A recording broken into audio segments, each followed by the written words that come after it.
Bueno, les voy a mostrar un atajo muy importante para la salud de nuestra batería en el iPhone. Nos vamos acá a atajos. Acá yo tengo uno, lo voy a eliminar para hacer la prueba de nuevo. Le damos en automatización, nueva automatización. Acá donde dice nivel de batería, acá lo vamos a poner en donde nosotros queramos que el celular suene. Por ejemplo, 100%, 90%, dependiendo de donde usted quiera. Yo para hacer la prueba lo voy a poner a 75 para poder mostrarles. Acá le damos siguiente, leer texto.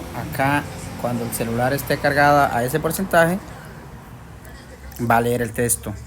Yo le voy a poner batería cargada. Le damos en listo y ya está. Acá revisemos bien que ejecutar de inmediato para que suene de una apenas llegue a ese porcentaje.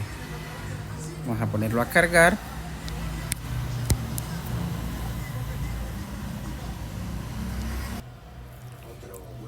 Batería cargada.